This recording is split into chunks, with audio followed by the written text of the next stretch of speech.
नमस्कार, प्रणाम, अभिनंदन, स्वागत। दोस्तों आपकी होस्ट एंड दोस्त आपकी सखी हाजिर है लेकर दिल की ओपन स्टेज। दिल की ओपन स्टेज में हर दिन हम बात करते हैं, शायरी करते हैं, आपको खूबसूरत गीत सुनाते हैं, आपकी कॉल्स आती हैं, आपसे बातें होती हैं और जिस टॉपिक पर बात होती है उसी पर बातें होती हैं, चाहे फरमाइश हो, चाहे किस्से कहानी हो, चाहे गज़ल हो, चाहे शेर हो। उससे मुतालिक बातें होती हैं और आज हम बात करेंगे बहुत ख़ास। जी हाँ।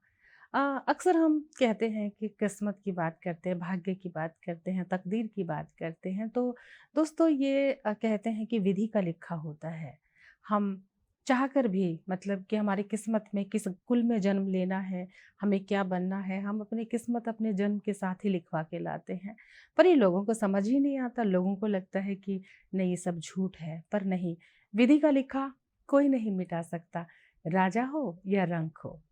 और जहाँ तक भाग्य की बात है तो फिर इसी पर आज एक छोटी-सी कहानी सुनाती हूँ और कहानी सुनाते-सुनाते गीत भी सुनाएँगे।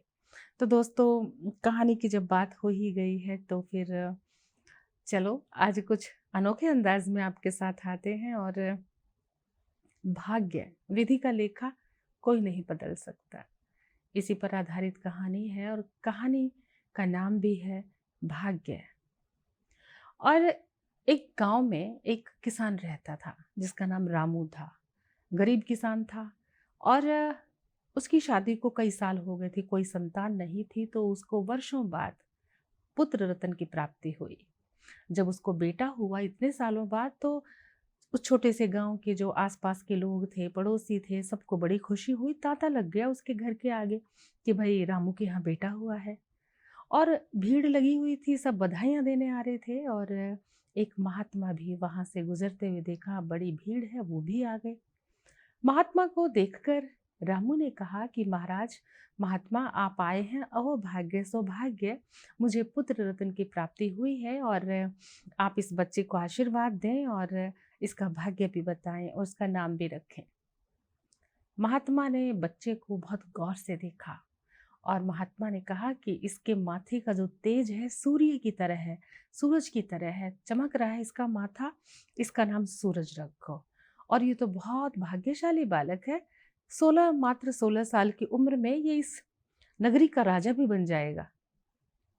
ये बात सुनकर जो घर के बाहर अड़ोस पड़ोस की सबकी भीड़ लगी थी, कुछों को तो बहुत खुशी हुई, कुछों को जेलसी हुई कि भाई ये कैसे हो गया, और वो भी रामू का बालक, इतने गरीब लड़के का, इतने गरीब किसान का बेटा राजा। तो जलने वालों की भी कमी नहीं थी, खुश होने वालों की भी कमी नहीं थी। लेकिन रामू और उसकी जो पत्नी थी वो भी हैरान थे। महात्मा आप ये क्या कह रहे हैं?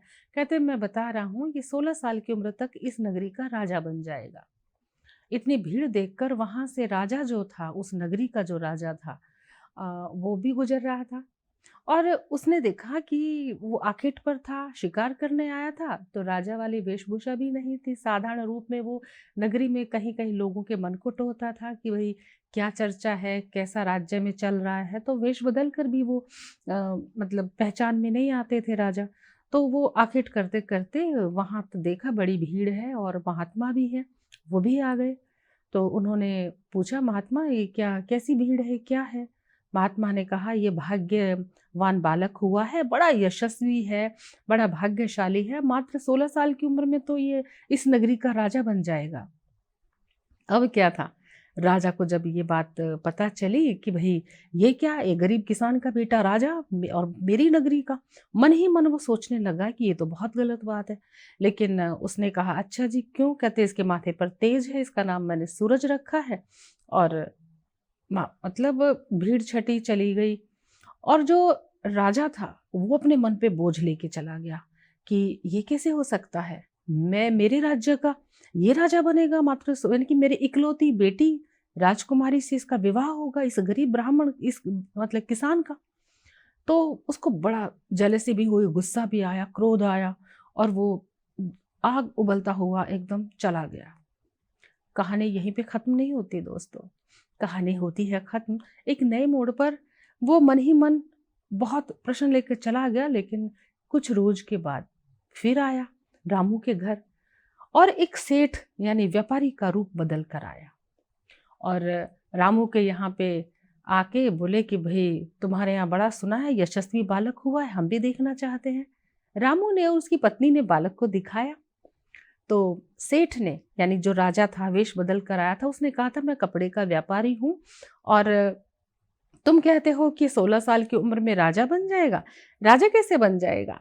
इसके लिए तो बलवान, पुष्टवान, शौर्य और शक्तिशाली और सभी कलाओं में संपूर्ण होना चाहिए। ये इस घर में तो ये बिल्कुल ही खान-पान और इसका रख-रखाव ऐसा रहेगा तो ये कहाँ से राजा बनेगा? इस बालक को मैं ले जाता हूँ और मैं इसकी परवरिश करूँगा। गाहे-बगाहे तुम बीच-बीच में साल 2 साल में देखने भी आ सकते हो। ऐसा कहा तो रामू को अच्छा लगा सुन के, बात तो ठीक है। जब 16 साल का लड़का राजा बनेगा तो उसको बलशाली, शौर्य, ज्ञानी, मतलब सब कुछ तो संपूर्णता तो चाहिए, राजा वाले गुण भी तो होने चाहिए, घुड़सवारी आनी चाहिए। तो उसने रामू ने अपनी पत्नी से कहा कि सेठ ठीक कह रहे हैं, हमें अपना बेटा दे देना चाहिए।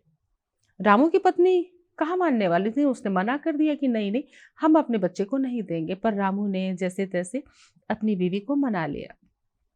जो सेठ था यानी राजा था, उस बालक को ले गया और कहा कि मैं इसको बहुत अच्छे से परवरिश करूंगा और मैं 1-2 साल के बाद मिलाने ले आऊंगा।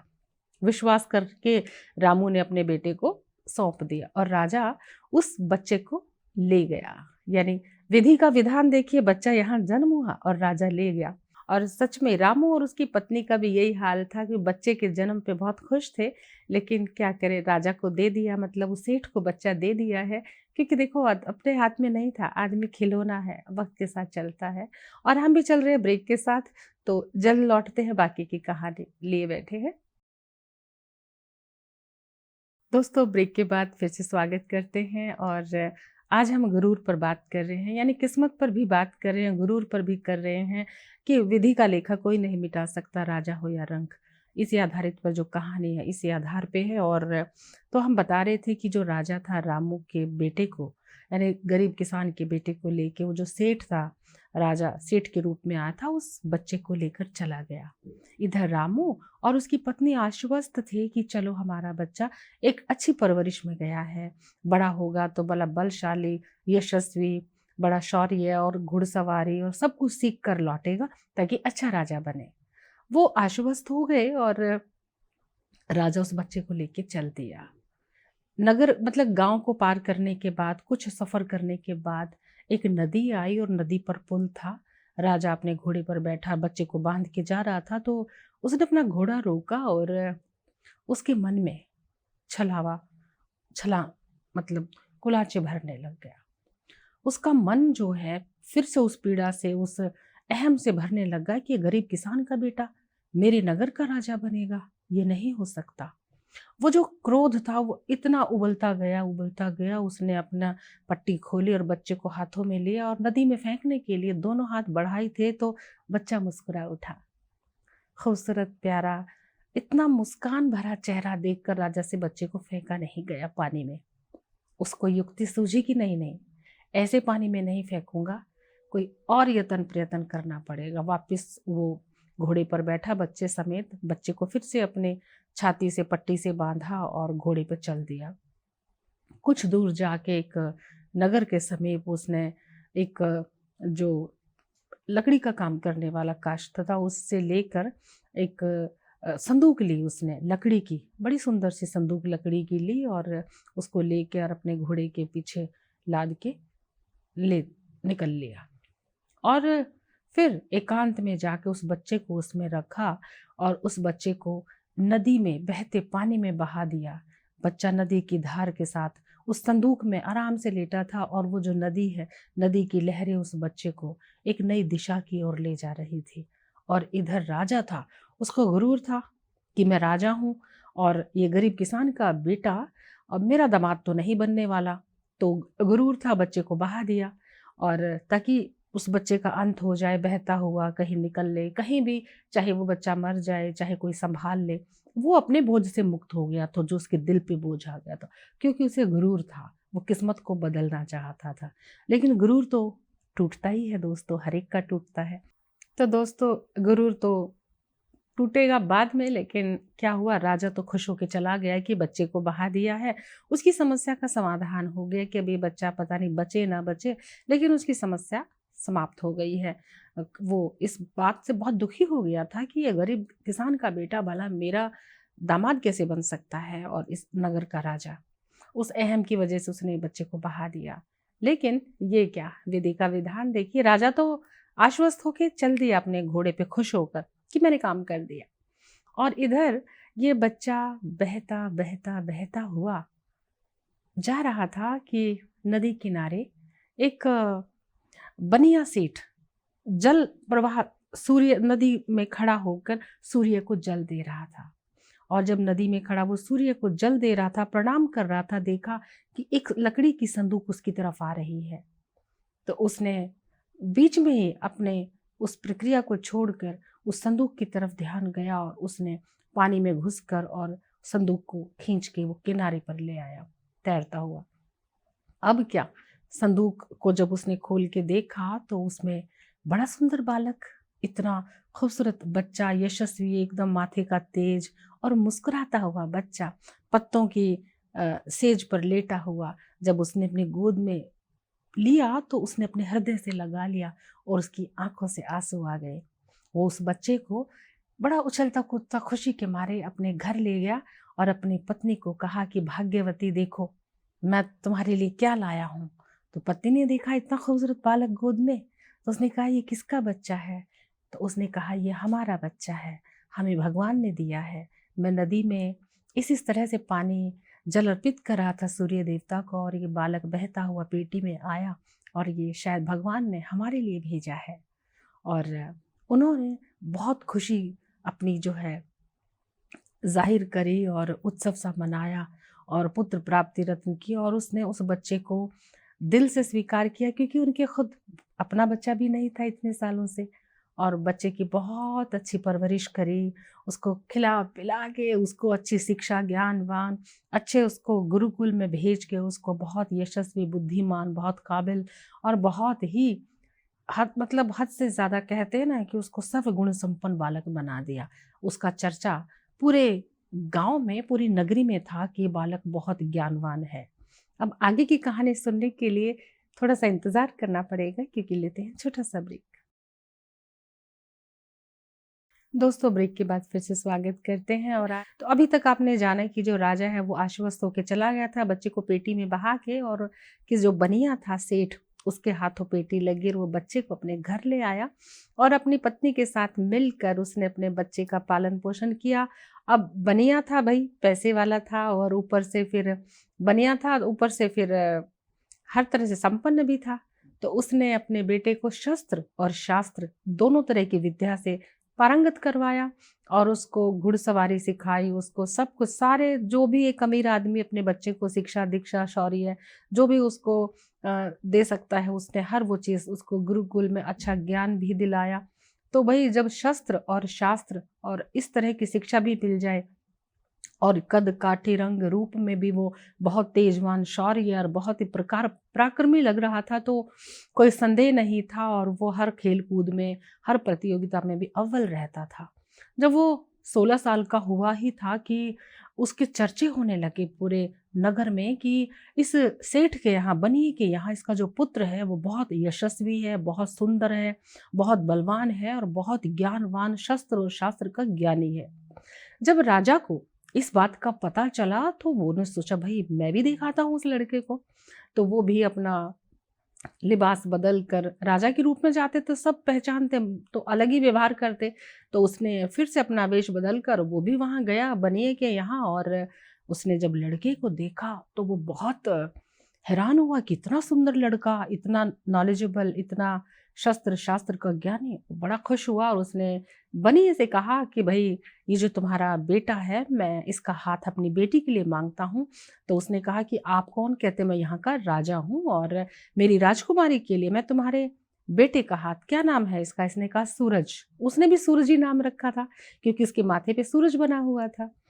तो भाई उस बच्चे के लिए जब राजा ने हाथ मांगा तो बनिया बहुत खुश हुआ कि अरे राजा के यहाँ मेरे बेटे की शादी।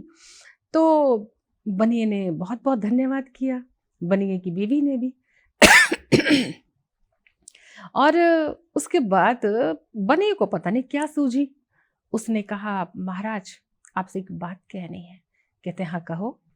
कि बात ऐसा है कि बात किसी को नहीं पता है, और बात ऐसे कि जो लड़का है ये हमारा अपना पुत्र नहीं है, ये मुझे एक बार 16 साल पहले बहता हुआ मिला था पेटी में, और मैंने इसकी परवरिश करी है। हम इसके धर्म के माता पिता हैं, असली माता पिता का तो हमें नहीं पता, क्योंकि हमें पुत्र रत्न की जो प्राप्ति हुई है वो एक तरह से बहते हुए जल में एक पेटी में जो बच्चा आया था। तो राजा ने जब ये सुना तो उसकी तो आंखें फट गई। उसके दिल में धक्क से हुआ कि अरे, राजा को अंदर ही अंदर चिंतन मनन हुआ, अरे मैंने भी 16 साल पहले उस बच्चे को ऐसे ही भेजा था, ये तो वही बच्चा है। राजा का जो गुरूर था फिर से जागृत हुआ, और उसको पता नहीं उसने फिर से चालाकी करी। उसको उसकी अहम को ठेस लगी, और उसने सोचा कि ये तो बहुत गलत हुआ, ये वही बच्चा है, मैं विधि का विधान बदल कर रहूंगा। मैं इस बच्चे के साथ, इस लड़के के साथ अपनी अपनी बेटी का विवाह तो हरगिज नहीं करूंगा, क्योंकि एक गरीब किसान रामू का बेटा है। वो बात तो ठीक थी, लेकिन बात ये भी तो थी कि उसके अहम को ठेस पहुंची थी। तो राजा तो आपको पता ही है पहले ही शातिर था और घमंड भी था। तो उसने एक खत लिखा, और खत में क्या लिखा ये तो बाद की बात है, लेकिन खत को लिख के फोल्ड करके एक लिफाफे में पता लिख दिया, और उस पे लिफाफे पे अपनी मोहर लगा दी, और कहा, सेठ को कहा बनी को कि सूरज ये जो चिट्ठी है ये राजमहल में महारानी को देनी है जाकर, और मेरा घोड़ा भी ले जाओ। अब दिशा भी लिख दी उसने, नक्शा भी बना दिया कि इस दिशा में जाना, फिर इस दिशा में जाना, इस दिशा में। उसने एक अलग दिशा से जाने के लिए कहा। तो सूरज ने कहा ठीक है, वो निडर तो था ही सूरज। तो उसने आदेश का पालन करते हुए अपने माता पिता से अनुमति मांगी, राजा से भी मांगी, और घोड़े पर बैठकर वो चिट्ठी लेकर निकल पड़ा। वो चिट्ठी लेकर निकला। चलते चलते चलते चलते शाम हो गई, घना जंगल, और रास्ता तो आगे कहाँ सूझता। वो जंगल में रुका तो एक कुटिया थी, और कुटिया के आगे रुका, उसने आवाज लगाई तो उसमें से एक बूढ़ी माता निकल कर आई। तो उसने कहा कि कोई है? तो माता ने कहा कौन? कहते हुए माता बाहर आई और कहा कि हाँ बेटा बोलो। तो उसने कहा कि माता मैं यहाँ से राह गुजर थी, और मैं एक जो है यात्री हूँ, और यहाँ रुका हूँ, थोड़ी देर के लिए रुकना चाहता हूँ, अंधेरा हो गया है, सुबह निकलूंगा, मुझे थोड़ी शरण चाहिए। तो उसने कहा बेटा शरण कहाँ से दूँ, ये तो डाकुओं का घर है, वो तो तुम्हें खुद ब खुद मार देंगे आके। तो कहता है माता क्या कहती, छुप जा। वो उसको छुपा देती है, लेकिन वो जो घोड़ा था इतना सुंदर वो बाहर खड़ा था, बांध दिया था। अब थोड़ी देर में डाकू आ गए। डाकू आ गए तो भाई उन्होंने घोड़ा देखा। अब माता ये भूल गई थी घोड़ा तो छुपा दूं, पर घोड़ा नहीं छुपा पाई। तो डाकुओं ने कहा इतना सुंदर घोड़ा, शानदार शाही घोड़ा। तो उसने माँ से कहा यहाँ कौन आया था? तो उसने कहा यहाँ तो बेटा कोई नहीं आया। वो 4-5 भाई थे डाकू। तो नहीं माँ सच बताओ ये घोड़ा किसका है? अब माता भी कहाँ तक छुपाती। तो उसने कहा सूरज बेटा बाहर आओ। उसने पूरी व्यथा कथा सुनाई बेटों को। और तो सूरज ने एक चिट्ठी दी कि मैं तो चिट्ठी देने के लिए, राजमाता को चिट्ठी देने के लिए निकला था, महाराज ने ये चिट्ठी दी है। तो डाकुओं ने कहा चिट्ठी? कैसी चिट्ठी? उन्होंने चिट्ठी खोली तो उसमें लिखा था कि डाकू का नाम लिख के संबोधित था कि जैसे ये लड़का तुम्हारे पास आए इसको कत्ल कर देना, ये मेरा आदेश है। जब ये चिट्ठी डाकुओं ने पढ़ी और माता को सुनाई और सूरज को सुनाई तो सूरज की आंखों में आंसू आ गए, क्योंकि ये सोचा भी नहीं था कि ऐसा होगा। तो दोस्तों किस्मत का तो यही फसाना है, सूरज की आंखों में भी आ गए आंसू कि इतना बड़ा धोखा। पहले उस माँ बाप से दूर हुआ, फिर जो दूसरे मिले उनसे दूर हुआ, और इतना बड़ा धोखा वो भी राजा के हाथों। पीड़ा तो होने ही थी। और कहानी अभी बाकी है, लेकिन समय है छोटे सी ब्रेक का। दोस्तों ब्रेक के बाद स्वागत करते हैं दिल के ओपन स्टेज में। आज हम भाग्य की बात कर रहे थे कि भाग्य का लिखा कोई नहीं मिटा सकता, इसी पर आधारित है कहानी। और आपने देखा कि जो सूरज था उसको भी बड़ा आश्चर्य हुआ कि डाकुओं की चिट्ठी में ये लिखा है कि भाई डाकुओं के हाथ जो चिट्ठी लिखी है लगी है उसमें लिखा है कि इसका कत्ल। तो वो बेसन्न था कि ये कैसे हो गया। तो फिर कत्ल करने के लिए जैसे ही डाकू ने तलवार निकाली तो जो बूढ़ी माता थी वो बीच में आके बोली कि मैंने आज तक आपसे कुछ नहीं मांगा बेटा, आप डाकू हो, सब कुछ लूटो, लूट खसोट तुम्हारा काम है, तुम्हारे पिता भी डाकू थे, लेकिन आज पहली बार तुम्हारी माता तुमसे कुछ मांग रही है। तो डाकू ने कहा कि क्या मांगना चाहती हो? तो कहती, बच्चे ने अपनी पूरी कहानी सुनाई कि ऐसे ऐसे राजा सेठ बनी के घर आकर उसके बेटे का हाथ मांगने गया और कहा कि महारानी को चिट्ठी दे के आने, अपनी पुत्री से विवाह करूंगा, और इस तरह राजा ने जो है धोखे से इधर भेजा है, तो हमें भी राजा को धोखा देना है। तो डाकू ने कहा कि ये कैसे हो, कि राजा भी तो एक इंसान है और उसने जब इतने यशस्वी बालक के साथ धोखा किया है तो राजा को इसकी सजा तो मिलनी चाहिए। तो उसने कहा क्या किया जाए माँ? तो उसने कहा कि चिट्ठी में लिखो जो मैं बोलती हूँ। तो डाकू ने चिट्ठी लिखी और चिट्ठी में लिख दिया कि जो लिखना था लिख दिया। अब मैं क्यों बताऊं? चिट्ठी लिख के और वो जो मोहर वाला लिफाफा था उसमें चिट्ठी को डाल के रैप करके बंद करके बच्चे को दे दिया और कहा कि इस दिशा से जाओ, राजमहल आएगा। और वो बच्चा जो था फिर से घोड़े पर बैठा, सबका धन्यवाद किया, माता के पैर छुए और घोड़े पर बैठकर चल दिया उसी दिशा की ओर जहाँ को डाकू ने कहा था राजमहल है। वहां गया और संतरियों को दिखाई चिट्ठी कि राजा की मोहर है, तो उसे अंदर जाने दिया। अंदर जाके उसने राजमाता को प्रणाम किया और आदेशानुसार, और उनको मिलने का जब मौका मिला उन्हें स्पर्श किए चरण और कहा कि महाराज की चिट्ठी है, इसे खोलिए। तो चिट्ठी में किसी को नहीं पता था क्या लिखा है। महारानी ने अपना जो कासिद था, यानी कि जो उनका चिट्ठियां पत्र पढ़ने वाला जो मंत्री था, उसको कासिद को पत्र दिया और उसमें लिखा था कि मेरे आने से पहले इस बालक के साथ राजकुमारी का विवाह करवा दिया जाए। मैं लंबी यात्रा पर हूँ, जैसे ही मैं आऊँ तो मेरे आने से पहले हो जाना चाहिए, ये मेरा आदेश है। महारानी ने सोचा ये कैसे हो सकता है, ये राजकुमारी के साथ विवाह, और वो भी राजा की अब्सेंस में, अनुपस्थिति में कैसे उनका विवाह करें। लेकिन राजा का तो आदेश था, तो राजा महारानी को मानना पड़ा और उन्होंने बड़े धूमधाम से अपने बेटी का विवाह, राजकुमारी का विवाह सूरज के साथ संपन्न कर दिया। और इतनी खूबसूरती से संपन्न किया कि कोई कसर नहीं छोड़ी। हफ्ता भर हो गया शादी को। अब जो राजकुमारी थी वो सूरज के साथ आनंद मंगल में थी, खुशी से थी। और जब हफ्ते भर के बाद राजा वापस लौटा तो क्या सजावट, क्या भव्य सजावट, और वो हैरान। और जाके उसने जब पूछा कि ये सब क्या है, तो पता चला कि उसकी राजकुमारी का विवाह हो गया। उसको फिर धक्का लगा कि अरे ये कैसे हो गया। तो उसने महारानी की खबर ली कि मेरी अनुपस्थिति में तुमने इस तरह से राजकुमारी का विवाह किया, मैं क्या मर गया था? तो उसने कहा महाराज ये देखिए आपकी चिट्ठी, इसमें लिखा है। तो उसके हाथ चिट्ठी लगी, लेकिन चिट्ठी तो उसकी नहीं थी अंदर, लेकिन वो जो मोहर थी वो तो राजा की ही थी।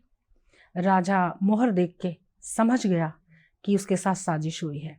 उसको क्रोध तो आया, तभी वहां से भटकता हुआ वही महात्मा गुजर रहा था, संतरियों को वाह वाह हरे कृष्णा राधे राधे करता हुआ जब अंदर आया और जब महाराज से मिलने की अनुमति मांगी, महाराज से मिला तो महाराज को देखकर उसने कहा महाराज कहो कैसी कट रही है। उसने कहा कि आप तो वही महात्मा हैं जिन्होंने कहा था कि ये 16 साल की उम्र में राजा बनेगा। तो वो बोला तो क्या रहा? कहता महाराज बन गया वो राजा। मैं चाह कर भी उस गरीब रामू के बेटे को चाह कर भी मैं उसका कत्ल नहीं कर सका। मैंने बहुत यत्न प्रयत्न किए, लेकिन भाग्य का लिखा कोई मिटा नहीं सकता। मैं माफ़ी चाहता हूँ, मैंने बहुत गलत काम किए हैं, लेकिन ये 16 साल की उम्र में मेरे घर में मेरी नगरी का राजा बनेगा और मैं कल ही उसको अपना, मतलब मैं क्या करूँ, स्वीकार करने के अलावा उसके पास कोई चारा नहीं था, क्योंकि 1 हफ्ता हो गया था विवाह को। तो जो आनंद उत्सव मंगल जो होने थे उसकी राजकुमारी के साथ सारे शगुन हो चुके थे, तो अब करता भी क्या। माथे पे धर हाथ रख के भगवान को कहा कि तेरा लिखा हुआ कोई नहीं मिटा सकता, राजा हो या रंक। और महात्मा ने भी कहा वही तो मैं कहता हूँ, विधि का लिखा कोई नहीं मिटा सकता। और उधर उस तरफ देख रहे थे कि जो सूरज है और वो जो राजकुमारी है एक दूसरे को हाथों में हाथ लेकर क्या कह रहे थे। तो दोस्तों जन्म जन्म का साथ है, हमारा तुम्हारा, आपका भी हमारा भी। और देखिए ना, भाग्य का लिखा तो कोई मिटा नहीं सकता, आपने समझ भी लिया होगा। लेकिन डाकुओं ने भी चिट्ठी लिख दी थी, है ना, सूरज के सब उसके व्यवहार को देखकर सूरज पे दया खा के। तो भई आप भी ईमेल लिख दिया करें कि आपको कार्यक्रम कैसा लगता है। जब डाकू लिख सकते हैं तो आप क्यों ईमेल नहीं लिख सकते? आप ईमेल कीजिएगा info@justbroadcasting.com पर। मुझे भी आपके प्यार की ज़रूरत है, क्योंकि आपका और हमारा भी तो जन्म-जन्म का ही साथ है, जो हम एक-दूसरे से बंधे हैं। आप हमारे दर्शक हैं, हम आपके एंकर हैं, तो इस रिश्ते को और खूबसूरत बना दीजिए ईमेल के साथ, और विश्वास के साथ हूँ कि बहुत बेहतर प्रस्तुतियाँ लेकर आती रहूँगी, और कल भी आना है फ़रमाइशें लेकर। तो अपना ख़्याल रखिए, मस्त रहिए, स्वस्थ रहिए, व्यस्त रहिए, और कल मिलते हैं। प्रणाम।